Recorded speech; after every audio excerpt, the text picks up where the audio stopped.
Hello friends, welcome to the new episode of my channel. আমি অরিত্র। এখন এই ভিডিওর মধ্যে আমরা কিছু লেটেস্ট আপডেটস নিয়ে কথা বলবো এবং তার সাথে সাথে রাজা সাহেবের একটা গ্লিমস চলে এসেছে আজকে বিকেলবেলা, এবং মিস্টার বচ্চন বলে রবি তেজার একটা ছবি আসছে, সেই ছবিটারও টিজার চলে এসেছে। তো সেই দুটো রিয়াকশনও দেবো এবং তার সাথে কিছু লেটেস্ট আপডেটস নিয়ে কথা বলবো। তো সবচেয়ে প্রথমে যদি দ্য রাজা সাহেব বলে যে ছবিটা আসতে চলেছে, এটা একটা বেসিক্যালি হরর কমেডি রোমান্টিক ছবি হতে চলেছে। এই জনরাটার ব্যাপারে বলে দেওয়া হয়েছে এবং রিলিজ ডেটটাও কিন্তু মেকার্সরা জানিয়ে দিয়েছে 10 এপ্রিল 2025, যেটা আমি আপনাদেরকে একটা আপডেট ভিডিওতে বলেছিলাম। সেই দিনকে আসতে চলেছে ছবিটা, এখনো অনেকটা টাইম আছে। এবার দেখুন, এই গ্লিমসটা না মানে খুবই শর্ট হয়েছে এবং এটার মধ্যে অ্যাকচুয়ালি ইমপ্রেসিভ কিছুই সেরকম ভাবে নেই। মানে মারুতির ছবির যেরকম লুক এন্ড ফিল হয় টিপিক্যাল, সেরকমই একটা দেখতে পাচ্ছি, যে হরর কমেডির যে কোনো ফ্লেভার পাচ্ছি, সেরকম কোনো স্পুকি ওয়ার্ল্ড যেটা আমরা অন্য হরর কমেডি ছবিতে দেখে থাকি, সেরকম কিছুই নেই। একটা সেট তৈরি করা, সেখানে প্রভাসের ক্যারেক্টারটা ঢুকছে, বাইক নিয়ে ঢুকছে এবং সে প্রচন্ড সেলফ অবসেসড। এই জিনিসটা বোঝা যাচ্ছে, সে নিজেকে দেখছে, মানে খুব ভালো করে দেখছে লুকিং গ্লাসের মধ্যে, এবং তারপরে তার উপর ফুল ছুটছে, এরকম টাইপের একটা দেখানো হয়েছে। বাস এইটুকুই আমরা দেখতে পাচ্ছি। বাকি খুব গ্লসি ব্যাপারটা আছে, বাট আর্টিফিশিয়াল মনে হচ্ছে, সেটের মধ্যেই করা। বাট অ্যাপার্ট ফ্রম দ্যাট, যে ওয়ার্ল্ডটা কিরকম হতে চলেছে, কি গল্প হবে, কি থাকবে, ক্যারেক্টারটার ব্যাপারে, সেগুলো কিছুই কিন্তু দেওয়া হয়নি। এবং এই ছবিটা বেসিক্যালি একটা লাইট মুডের ছবি হবে এবং একটা প্রভাস রেমুনারেশনও পুরোপুরি নিচ্ছেন না ছবিটার জন্য, বিকজ পিপলস মিডিয়া ফ্যাক্টরির অনেক লস হয়েছিল আদিপুরুষ ডিস্ট্রিবিউট করতে গিয়ে। তো সেখানে দাঁড়িয়ে তারা এই ছবিটাতে প্রভাস খুবই নমিনাল রেমুনারেশন এই ছবিটা করছে, এবং এই ছবিটা কিন্তু তার বাকি স্পেকটাকেল ছবির মতো ছবিও নয় আর কি। তো দেখা যাক, এটা মানে হিন্দিতে তো রিলিজ করছে, সেটাই লিখেছে মেকার্স, সবকটা ল্যাঙ্গুয়েজে রিলিজ করছে। বাট আমার মনে হয় না যে এটা অতটা অ্যাপিলিং হবে নর্থ ইন্ডিয়ান অডিয়েন্সের কাছে। আমার মারুতি যেরকম ছবি করে থাকে সচরাচর, সেটা সেই স্পেসিফিক আর কি, তেলেগু স্পেসিফিকই হয়। দেখা যাক সেরকম হয় কিনা, কি হয় দেখা যাক। এবং প্রভাসের কমেডি কিন্তু কালকিতে খুব একটা আমি এনজয়ও করিনি, এবং প্রভাসকে আমি যে কমেডিতে খুব একটা পছন্দ করি, এর আগেও যে দেখেছি তার ছবি তো আমি অনেকই দেখেছি, যে সে প্রচন্ড যে ভালো কমেডি করে সেটাও নয়। তো দেখা যাক সেরকম কিরকম ভাবে ডিজাইন করেছে।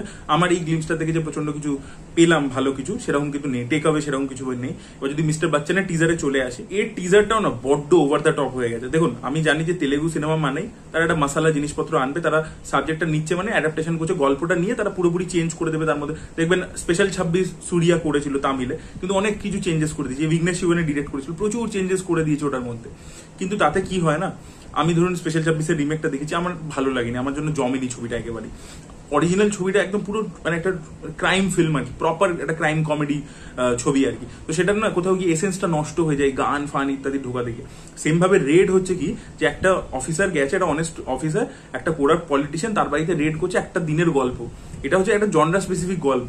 এবার যারা ধরুন রেড দেখে নিচ্ছে, তাদের জন্য এই ছবিটা ওয়ার্কই করবে না, কারণ ক্যারেক্টারটা কি ছিল, ওখানে একটা অনেস্ট অফিসার ছিল অজয় দেবগনের ক্যারেক্টারটা, যে বাড়ির মধ্যে ঢুকছে, কিন্তু সে ভালনারেবল ক্যারেক্টার। এখানে রবি তেজাকে দেখা যাচ্ছে যে লেভেলে অ্যাকশন ইত্যাদি করছে, তো ওর তো কাউকে ভয় পাওয়ারই কথা নয়। ও যে ওখানে পুরো ইনভেস্টিগেট করে করে একটা একটা জিনিস বার করার থেকে ও আরামসে সবকিছু করে নেবে। এবং লাস্টের দিকে দেখবেন সেই প্রচুর লোক বাড়িতে ঢুকতে আসে, অজয় দেখবেন সবাইকে ভাগিয়ে দেয় এবং নিজে একা ওয়েট করে, তারপরে পুলিশ পৌঁছে যায়। সেই যে টেনশনটা বিল্ড করেছিল, সেটা তো এখানে মানে হবেই না, কারণ এখানে তো রবি তেজা সবাইকে পিটিয়ে ভূত বানিয়ে দেবে। তো তাহলে আমার গল্পটা এসেন্সটাই তো নষ্ট হয়ে যাচ্ছে না কোথাও গিয়ে। মানে আপনি হিরোইজম দেখান, কিন্তু যেখানে দরকার সেখানে হিরোইজম দেখান। তো তাই জন্য আমার কোথাও গিয়ে মনে হয় রিমেকটা কিন্তু অরিজিনালের থেকে দুর্বলই হতে চলেছে। দেখুন, মশালা অ্যাড করা প্রবলেম নয়। আপনারা দেখবেন যে বাজিগার ছবিটাও তো রিমেক ছবি অ্যাকচুয়ালি, আমাদের শাহরুখের বাজিগারের কথা বলছি। আব্বাস মাস্তান তার মধ্যে বলিউডের সব রকম মশালা ঢুকিয়েছে, কিন্তু এসেন্সটা নষ্ট হয়ে যায়নি। কিস বিফোর ডাইং এর যে এসেন্সটা, সেটা কিন্তু বাজিগারে নষ্ট হয়নি। কিন্তু এই বচ্চনের মতো ছবি, মিস্টার বচ্চন এটা যখন করছে, এর মধ্যে আননেসেসারি এই যে ওভার দ্য টপ জিনিসপত্র দেখাচ্ছে, অ্যাকশন ইত্যাদি ঢোকাচ্ছে, তাতে এসেন্সটা নষ্ট হয়ে যাচ্ছে। এবং আরো একটা জিনিস যেটা আরো চোখে লাগার মতো, অ্যাকশনটা তো তবুও আমি বাদ দিলাম, ছবিটার যে টিজারটা স্টার্ট হচ্ছে একটা আননেসেসারি রোমান্টিক এলিমেন্ট। ওখানেও ওর ওয়াইফ ছিল, ইলিয়ানা ডিক্রুজি প্লে করেছিল অজয় দেবগনের ওয়াইফ, কিন্তু সেটা এইভাবে ট্রিটই করা হয়নি। এবং এখানে আননেসেসারি, এবং রবি তেজার ছবির মধ্যে রোমান্টিক পোর্শনস গুলো এত ক্রিঞ্জ লাগে না সিরিয়াসলি, যে লাস্ট তার কিছু ছবিতে, স্পেশালি ওই টাইগার নাগেশ্বর রাও ছবিটাতে, মানে আনওয়াচেবল, আনবিয়ারেবল হয়ে যায়, এতটা সেক্সিস্ট ব্যাপারগুলো থাকে। তো সেম একটা জিনিস এখানেও আমরা দেখতে পেতে চলেছি। তো আমার ছবিটা থেকে খুব একটা আশা নেই, এবং দেখা যাক ছবিটা। এই ডিরেক্টর তো বেশিরভাগ ছবিতে রিমেকই করে থাকেন, থেরিরও রিমেক করছেন একটা, হরিশ শঙ্কর ইনি বেশিরভাগই রিমেক করতে থাকেন, দাবাংয়েরও রিমেক করেছিলেন তেলেগুতে পাবন কল্যাণকে নিয়ে। তো এইরকমই ছবি উনি করে থাকেন। তো আমার মিস্টার বচ্চনের টিজার অতটা ভালো লাগেনি, এবং আমার ছবিটা থেকে সেরকম এক্সপেকটেশনও নেই। এবার যাই হোক, আপডেটস গুলোতে যদি চলে আসি, তো গোট বলে যে ছবিটা, থালাপতি বিজয়ের ছবি, তার যে তৃতীয় গান, দুটো গান তো বেরিয়ে গেছে, তৃতীয় যে গানটা আসতে চলেছে তার আপডেট 1 অগস্টে দেবে। তো সেটা মেকার্সরা জানিয়ে দিয়েছে, মানে প্রডিউসার যিনি, তিনি জানিয়ে দিয়েছেন, সোশ্যাল মিডিয়াতে পোস্ট করেছে 1 অগস্ট এর থার্ড সিঙ্গেলের আপডেট আসতে চলেছে। এবং যেটা আগেও একটা ভিডিওতে বলেছিলাম, যে মোস্ট প্রবাবলি একটা টিজার সেটা 15 অগস্টে রিলিজ করতে পারে। এটা গেল গোট নিয়ে। পরবর্তী হচ্ছে STR-48 বলে একটা ছবি হওয়ার কথা ছিল, যেটা একটা পিরিয়ডিক ছবি হবে। কামাল হাসানের ছবিটাকে প্রডিউস করার কথা ছিল। এবার শোনা যাচ্ছে এই ছবিটা একটা বিশাল বিগ বাজেটের ছবি হওয়ার কথা ছিল, বাট কামাল হাসানের প্রোডাকশন হাউস এই প্রজেক্টটা থেকে সরে গেছে। বাট ছবিটা হচ্ছে, এই ছবিটা এখন STR নিজেই প্রডিউস করছে। ইয়েস, এবং ছবিটার বাজেট হতে পারে 200 কোটি টাকা। খুব শীঘ্রই অফিসিয়াল অ্যানাউন্সমেন্ট আসবে। এটা কিন্তু কামাল হাসানের প্রোডাকশন থেকে অ্যানাউন্সও হয়ে গেছিল, বাট এখন ছবিটা হচ্ছে না। পরবর্তী আপডেটটা হচ্ছে SK-25, মানে শিবা কার্তিকের ছবি। তিনি সুধা গঙ্গুরার সাথে একটা ছবি করছেন। এই ছবিটা এতটাই বিগ বাজেটের একটা ছবি হচ্ছে যে 4টে প্রোডাকশন কোম্পানি এখানে ইনভলভ আছে। তার মধ্যে একটা প্রোডাকশন কোম্পানি হচ্ছে KVN প্রোডাকশন, যারা আপনারা জানেন যে ইয়াসের টক্সিক বলে ছবিটা প্রডিউস করছে।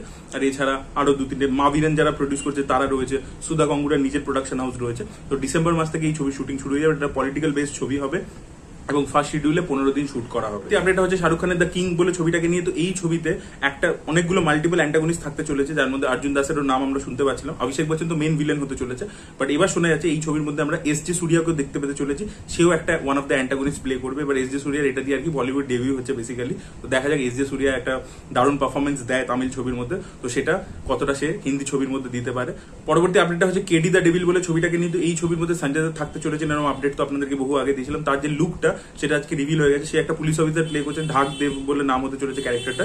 এবং আমার লুকটা কিন্তু সেরকম খুব একটা ভালো লাগেনি। এবং সাউথের প্রতিটা ছবিতেই সঞ্জয় দত্ত অ্যান্টাগনিস্ট প্লে করছে। দেখা যাক এই ছবিটার মধ্যেও সে অ্যান্টাগনিস্ট টিপিক্যাল প্লে করে কিনা, কারণ সেটা আর কি খুব একটা হাই আর দিচ্ছে না। প্রথম দিকে KGF এর সময় এটা নিয়ে প্রচন্ড এক্সাইটমেন্ট ছিল, বাট তারপরে দেখবেন এটা রিপিটেটিভ হয়ে গেছে, ব্যাপারটা খুব রিপিটেটিভ হয়ে যাচ্ছে। তো দেখা যাক সঞ্জয় দত্তের ক্যারেক্টারটা কিরকম হয়। লুকটা আপাতত আমার খুব একটা ভালো লাগছে না। দুটো আপডেট হচ্ছে দেবকে নিয়ে। তো দেবের খাদান ছবিটা এটা অনেকদিন আগেই আপডেট দিয়েছিলাম, বাট এখন আবার আর কি কনফার্ম আপডেট উঠে আসছে যে ছবিটা ডিসেম্বর মাসে আসতে চলেছে। ইয়েস, খাদান দেব ডিসেম্বরে প্ল্যান করছে। ছবির এখনো শুটিং চলছে, কমপ্লিট হয়ে যাবে এবং ছবি ডিসেম্বরে তারা নিয়ে আসবে। ইয়েস, এবং টেক্কা যখন রিলিজ করবে পুজোর সময়, আমরা অলরেডি দেখেছিলাম বাঘা যতীনের প্রমোশন কিন্তু ব্যোমকেশের সময় থেকে শুরু হয়ে গেছিল। ব্যোমকেশের সাথে তারা একটা প্রি টিজার অ্যাটাচ করে দিয়েছিল। তো সেম ভাবে টেক্কা যখন হলে রিলিজ করবে তার সাথে কিন্তু প্রোমো আমরা অলরেডি, মানে খাদানের প্রোমো ইত্যাদি সেই সময় দেখতে পাবো। পুজোর সময় সেটা রিলিজ করার প্ল্যান করছে দেব। সেই সময় থেকেই সে খাদানের প্রমোশন শুরু করে দেবে। এবং খাদান কিন্তু বিশাল বড় একটা প্রজেক্ট, দেবের জন্য খুব ইম্পর্টেন্ট একটা প্রজেক্ট। এবং অভিজিৎ সেনের সাথে সে জেনারেলি ডিসেম্বর মাসে ছবি নিয়ে আসে, বাট এবারে তাদের ছবিটা পরের বছর চলে যাবে। শুটিং চালু হয়ে যাবে নভেম্বর মাস থেকে। অ্যাকচুয়ালি তাদের স্ক্রিপ্ট এখন রেডি হয়নি, স্ক্রিপ্টের উপর তারা কাজ করছে। নভেম্বর মাসে তারা শুটিং শুরু করে দেবে এবং তারপরে 2025-এ এই ছবিটা দেখা যাক কোন সময় তারা নিয়ে আসে। মে মাসে নিয়ে আসে কিনা, নাকি অন্য কোনো মাসে নিয়ে আসে, সেটাই দেখার মতো বিষয় হবে। তো দেব অভিজিৎ সেনের ছবিটার শুটিং নভেম্বর মাস থেকে হবে। খাদান রিলিজ করবে ডিসেম্বর মাসে। খাদানের প্রোমো অ্যাটাচ থাকবে হচ্ছে টেক্কার সাথে। পুজোর সময় থেকেই খাদানের প্রমোশন চালু হয়ে যাবে। তো এইগুলো ছিল হচ্ছে আপডেটস। আপনাদের কি বক্তব্য অবশ্যই কমেন্ট সেকশনে জানাবেন। এই ভিডিওটা ভালো লেগে থাকলে লাইক করুন, শেয়ার করুন, চ্যানেলটিকে সাবস্ক্রাইব করতে ভুলবেন না। বাই।